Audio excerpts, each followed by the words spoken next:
Met the director of SERT and we put across our memorandum regarding all the pointers. I will not repeat the pointers, but our main concern for all parents is because exams are getting over on 28th of March. And then schools are directly reopening on the 1st of April, which is a great concern because children are not going to get a break. Am I correct, parent? That's our main concern. So this is our main issue. Apart from that, she has said that she will look into it. She will discuss with the committee. They are already in discussion because since we went to the director, we've gone to the CM, we are putting this forward. Another clarity that she's clarified with us is the 9th standard exams.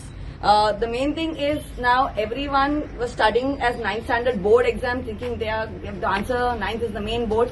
She's clarified that 9th is not the main board exam, but the papers are set by board and the teachers of the school will correct it. So your main exam for 25 to 26 will be 10th standard and 12th standard. Am I correct? Yes. 10th standard and 12th standard. So parents whose children are going to the 9th standard, please note it's like a prep exam. It is not your main exam. It's a prep exam for you all to get your children ready for the 10th. Alright, so please do not stop all the extracurricular activities thinking that it's a board exam.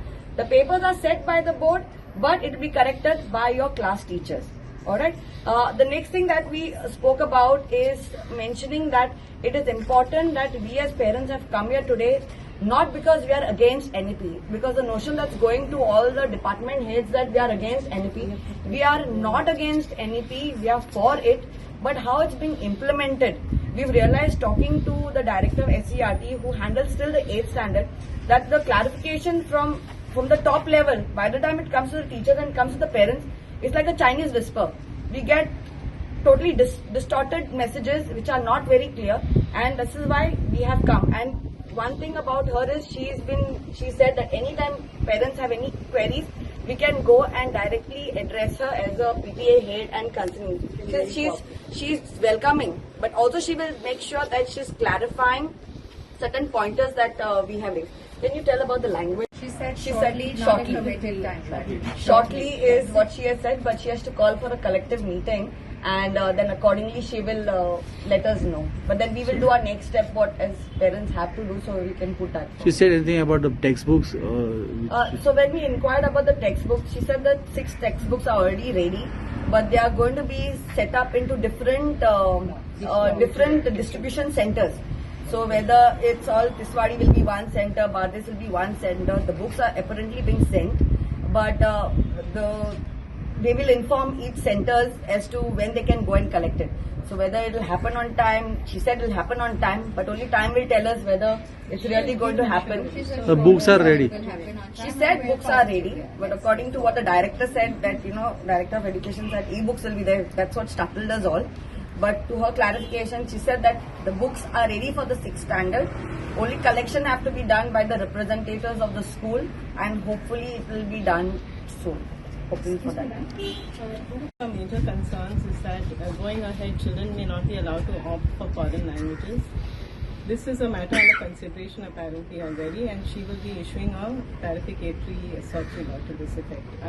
Concerned authorities will issue clarification.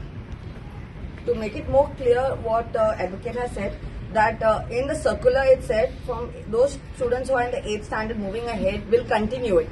But what about those students from 7th standards who are going into 8th standards? There, that circular will be clarified a little, saying that they will have the options of the foreign languages also. But from 6th standard onwards, whatever it is being followed will be the same. There won't be foreign languages that will be introduced at that, because right now at Goa board level, we have not yet introduced that. Hopefully in the near future, like how the CBSE and the other boards, they have right from 6th standard onwards foreign languages for the children. But right now for Goa board, it's from 8th standard above. She said she'll clarify that and she'll put that. So our humble request is all parents are gathered from North Goa and South Goa collectively that we are in favor of NEP, but please do consider to have the schools either postpone, give them 2 weeks of break, or please give them the whole of April month, thinking that because it's going to be very humid. We've already got circulars saying that there's going to be a very extremely heat wave that's going to be in April and May. And I think so our children should be more into extracurricular activities like learning a new skill base. Because apparently the new NEP is for the 6th standard that's going to be introduced. What about the 7th and 8th? We asked her, because those are no new books. They're trying to do some activity-based kind of things that she said, but that is also not very clear to us, if I'm correct, to the 7th and the 8th standard. So keeping in mind that, we are hoping that they will look into it, and hopefully the parents who have all come here together. We are not here to protest. We are just concerned parents who have come forward for the same. Just a small clarification I would like to make. Any gap in communication which has been spoken about, I don't think it's a gap in communication from the school to us. Our schools have been conveying to us exactly what is conveyed to them. The circulars speak for themselves. The schools are also being sent circulars last minute. They are also being made to jump. I think we have been well supported by our schools. I don't want anyone to misinterpret and say that this entire commotion, confusion has been caused because of miscommunication by the schools. Miscommunication has arisen, and as I mentioned to the director inside, miscommunication has arisen because of the way the circular is worded, and points have not been completely clarified, though the director was kind enough to clarify a lot of points. It is not clear exactly what are their intentions. Some points are still to be clarified, and this confusion and all this meeting that has happened today has happened on account of our concerns in respect of the circular, not in respect of gap of communication from the schools to us. Subscribe Prudent social media channel and press bell icon for latest notifications.